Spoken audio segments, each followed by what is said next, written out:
Hello நண்பா, நம்ம இப்போ பார்க்க போகிற அனிமையோட பேர் த ஸ்ட்ராங்கஸ்ட் மேல் ஹீரோ எவருங்கிற ஒரு அனிமையை தான் பார்க்க போகிறோம். அதுக்கு முன்னாடி யாராவது புதுசாக வந்திருந்தீங்கன்னா மறக்காமல் லைக் பண்ணுங்கள், சப்ஸ்கிரைப் பண்ணுங்கள், ஷேர் பண்ணுங்கள். எபிசோட் நம்பர் 22 பார்க்க ஆரம்பிக்கலாம். எபிசோட் ஸ்டார்டிங்கில் அந்த வெள்ளதாரிக்கிறதை பற்றி யாருக்கிட்டையுமே நீங்கள் பேச தேவையில்லை. ஏன்னா நம்ம ஹீரோ யார் யார் கொல்ல விட்டுருக்காங்கன்னு வெளில தெரிஞ்சுன்னா பெரிய பிரச்சனையாகும். அதனால தயவு செஞ்சு இதை பற்றி யாருமே எதுவும் பேசாதீங்க, யார் பேரையும் வெளில சொல்லாதீங்கன்னு சொல்லிட்டு அந்த பேப்பரையும் அப்படியே எரிச்சிடுறாங்க. அதுக்கு அந்த மெம்பரில் இருக்கிற பொண்ணு என்ன சொல்கிறேன்னா, அவனை யார் யார் கொல்ல வந்தாங்க நம்ம அவன்கிட்ட சொல்லணும்னா ஓகே, ஆனால் அவங்க கொல்ல வந்தவங்கள சும்மா விட சொல்கிறீங்களாங்கிற மாதிரி கேட்குறாங்க.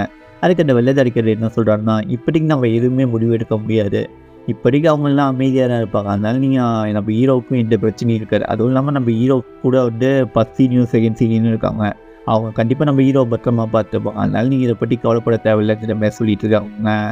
அதுக்கப்புறமா அந்த லேடி இருக்காங்களே, அதாவது நம்ம மெம்பரில் இருக்க பொண்ணு, அவங்க என்ன சொல்லிட்டு இருக்காங்கன்னா, இப்போ இன்னும் காம்படிஷன் நடக்க போகுது, அதாவது 5 வருஷத்துக்கு ஒரு வாட்டி ஒரு காம்படிஷன் மாதிரி ஒன்று நடக்குவாங்க. அதில் இப்போ நம்ம ஹீரோவும் வந்து அந்த காம்படிஷனுக்கு கலந்துக்க போகிறானா, அதை ஏன் கலந்துக்கணும், அவன் உயிர் கூட ஆபத்து வருங்கிற மாதிரி சொல்லிட்டு இருக்காங்க அந்த மெம்பரில் இருக்கிற லேடி. அதுக்கு அங்கே இருக்கிறவங்களாம் என்ன சொன்னாங்கன்னா, அவனும் ஒரு ஸ்டூடெண்ட் தான், அதனால் அவனும் இதில் கலந்துக்க வேண்டியது முக்கியமான விஷயம், நம்ம அவனை தடுக்க முடியாது, இது அவங்க அகாடமியோட ரெப்புடேஷன் சம்மந்தப்பட்டது, அதனால் அவன் கலந்துக்காமல் இருக்கிறது அவனை சுய விருப்பம், அதே சமயத்தில் அங்கே இருக்கிறவங்களோட விருப்பம், நம்ம எதுவுமே முடிவு எடுக்க முடியாதுங்கிற மாதிரி சொல்கிறாருங்க. அதுக்கப்புறம் அந்த கிளானோட லீடர் என்ன சொல்கிறாருன்னா, ஆல்ரெடி அவன் பேரை நான் அதில் கொடுத்துட்டேன், அதனால் தயவு செஞ்சு யாரும் ரிமூவ் பண்ணுங்கிற மாதிரிலாம் ட்ரை பண்ணிடாதீங்க, ஏன்னா அவங்க அகாடமியோட முக்கியமான விஷயம் இதுங்கிற மாதிரி சொல்கிறாங்க. சரின்னு அங்கே இருக்கவங்க எல்லாருமே பேசி ஓகே, இதுக்கு மேலே எதுவும் போய் வளர்க்க வேணாம் இந்த பிரச்சனைங்கிற மாதிரி முடிவு பண்ணிட்டாங்க. அதாவது நம்ம ஹீரோ கொல்ல வந்தவங்கள யாருன்னே சொல்லாமல் மறைக்கணுங்கிற மாதிரி முடிவு பண்ணிட்டாங்க அங்கே இருக்கவங்க எல்லாருமே. அதுக்கப்புறமா நம்ம ஹீரோவை காட்டுறாங்க. நம்ம ஹீரோ என்ன பண்ணிட்டு இருக்காங்கன்னா, அவன் மான பவரெல்லாம் இன்க்ரீஸ் பண்ணிட்டு இருக்காங்க, அதாவது அவன் லெவலப் பண்ணிட்டு இருக்காங்க கூட சொல்லலாம். அந்த இடத்துல அந்த பாய்சன் அவன் உடம்புல ஏறிட்டு இருக்கிறதுனால அவனுக்கு இன்னும் கொஞ்சம் பவர்ஃபுல்லான மாதிரி அவனுக்கு ஃபீல் ஆகுது. ஏன்னா அவனை மான எனர்ஜியோட இன்னர் எனர்ஜியும் சேர்ந்ததுனால அவனோட பவர் இன்னும் கொஞ்சம் இன்க்ரீஸ் ஆன மாதிரி தெரியுதுங்க. அதெல்லாம் பார்த்தா நம்ம ஹீரோ அந்த வேலைப்பா, அந்த பாய்சன் என்ன அஃபெக்ட் பண்ணாமல் அது எனக்கு ஸ்ட்ரென்த்து கொடுத்துட்டு இருக்குங்கிற மாதிரி நம்ம ஹீரோ சொல்லிட்டு இருக்காங்க. இது எப்படியா நான் கண்ட்ரோல் பண்ண கற்றுக்கிட்டேன்னா எனக்கு இன்னும் கொஞ்சம் இன்னர் எனர்ஜி அதிகமாகவும், அதே சமயத்தில் என்னோட மான எனர்ஜியும் இன்னும் கொஞ்சம் இன்க்ரீஸ் பண்ண முடியும்னு நினச்சிட்டு நம்ம ஹீரோ என்ன பண்ணுறான்னா, அவனோட எனர்ஜி எல்லாம் அந்த இடத்துல ஒன்று சேர்த்துட்டு இருக்காங்க. ஒன்று சேர்த்து அவனோட பவரை இன்க்ளூட் பண்ணிகிட்டு இருக்கான். பண்ணதுக்கப்புறம் அவன் என்ன பண்ணுறான்னா, ஸ்பிரிச்சுவல் ரிலீஃப்ங்கிற மாதிரி சொல்கிறாங்க. சொன்னதுக்கப்புறம் அங்கே இடத்துல ஒரு கை நீட்டாங்க, நீட்டினே அங்கே போய் ஒரு ஸ்பிரிச்சுவல் எனர்ஜியால் அட்டாக் பண்ணுறங்க. அந்த இடத்துல அவன் கை வச்சு அப்படியே அந்த செவுட்டில் அப்படியே ஒரு அச்சு மாரி படியுங்க.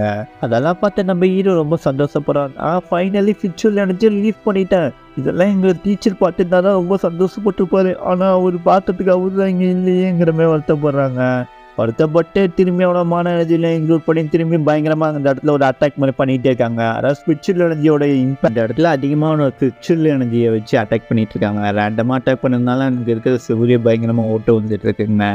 அப்போ திடீர்னு அந்த இடத்துல ஒரு சத்தம் கேட்குது, ஜூனியருங்கிற மாதிரி சத்தம் கேட்குறீங்க. யாருன்னு பார்த்தா நம்ம செகண்ட் சீன் இருக்காங்க, நம்ம ஹீரோவை பார்க்கறதுக்காக வந்திருக்காருங்க. வந்ததுக்கப்புறம் அவங்க என்ன சொல்கிறாருன்னா, டேய் நான் உன்னை எவ்வளோ நேரமாக தேடிட்டு இருக்கேன், எங்கடா போனேன், எல்லா இடத்துலையும் தேடினா கடைசியாக இங்கே வந்து உட்காந்து கிடக்குறேங்கிற மாதிரி சொல்கிறாருங்க. அதுக்கு நம்ம ஹீரோ என்ன சொல்கிறேன்னா, நான் இங்கே கொஞ்சம் ட்ரைனிங் எடுத்துட்டு இருந்தேங்கிற மாதிரி சொல்கிறாங்க. அப்படின்னா ட்ரைனிங் எடுத்த நானும் பார்க்குறேங்கிற மாதிரி திரும்பி பார்க்குறாருங்க. பார்த்தா சுவிட்சில் எனர்ஜியில் அங்கே ஃபுல்லாக ஓட்டையாக போட்டு வச்சுருக்கான். அப்போ நம்ம சீனியர் என்ன கேட்குறாருன்னா, இங்கே நீ தான் ஓட்டையாக போட்டு வச்சுருக்கியாங்கிற மாதிரி நம்ம செகண்ட் சீனியர் கேட்குறாருங்க. அதுக்கு நம்ம ஹீரோ என்ன சொல்கிறேன்னா, ஆமாம் சீனியர், நான் தான் ஓட்டையாக போட்டு வச்சுருக்கேன், ஸ்பிரிச்சுவல் எனர்ஜியை நான் ரிலீஃப் பண்ணிட்டு சீனியருங்கிற மாதிரி சொல்கிறாங்க. அப்போ செகண்ட் சீனியர் என்ன சொல்கிறாருன்னா, இப்போ நீ சொல்கிறதெல்லாம் பார்த்தா ஸ்பிரிச்சுவல் எனர்ஜியை நான் ரிலீஸ் பண்ண கற்றுக்கிட்டேன், அதாவது நான் ஸ்டார்டிங்கில் உனக்கு சொல்லி கொடுத்த மாதிரி நீ பண்ணுற. இப்போ அதை கேட்ட நம்ம ஹீரோ ஆமாம் சீனியர் அப்போ நான் பண்ணுறேங்கிற மாதிரி சொல்கிறது.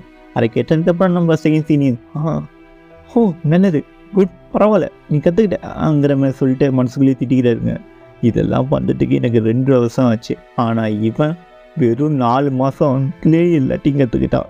இப்போ நான் மட்டும் எப்படி இப்படிலாம் பண்ண முடியுது, இது எல்லாத்துக்கும் ஒருத்தன் தான் காரணம், இந்த கடவுள் இருக்கான்ல, இந்த கடவுள் அவன் தான்ப்பா, அவனுக்கு மட்டும் சக்தியை அள்ளி கொடுக்குறான், எனக்கு கிள்ளி கொடுத்துருக்காங்கிற மாதிரி நினச்சி ஃபீல் பண்ணுறாருங்க நம்ம செகண்ட் சீனியர்.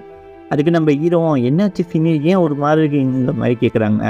அது ஒன்றும் இல்லைங்கிற மாதிரி சொல்லிட்டு நம்ம செகண்ட் சீனியர் என்ன சொல்கிறாருன்னா, எனக்கு லைட்டாக உடம்பு சரியில்லாத மாதிரி இருக்குது, இது ஃபஸ்ட்டு ஒரு நிமிஷம் வெயிட் பண்ணேன், நான் ஃபஸ்ட்டு கொஞ்சம் டேப்லெட் போட்டுக்கிறேன்னு சொல்லிட்டு அந்த மெடிக்கல் ஸ்பில் டேப்லெட் எடுத்து வாயில் போட்டுக்கிறாருங்க. போட்டு இப்போ ரொம்ப நார்மலாக இருக்கு. நீ கொடுக்குற ஷாக்கெல்லாம் தாங்கிறதுக்கு இந்த மெடிக்கல் ஸ்பில் டேப்லெட் நம்ம போட்டு உடம்பு தேத்திக்கணுங்கிற மாதிரி சொல்கிறாருங்க நம்ம செகண்ட் சீனியர். இங்கே ஆக்சுவலாக நான் எதுக்கு வந்து உன்னை தேடிட்டு இருந்தேன்னா உனக்கு ஒரு குட் நியூஸ் சொல்லிட்டுருக்காருங்கிற மாதிரி சொல்கிறாருங்க. இதோடய இந்த எபிசோட் முடிச்சிடாங்க. இதுக்கு அடுத்த எபிசோட் பார்க்கறதுக்கு மறக்காமல் லைக் பண்ணுங்கள், சப்ஸ்கிரைப் பண்ணுங்கள், ஷேர் பண்ணுங்கள். இது உங்கள் EG வாய்ஸ் ஓவர்.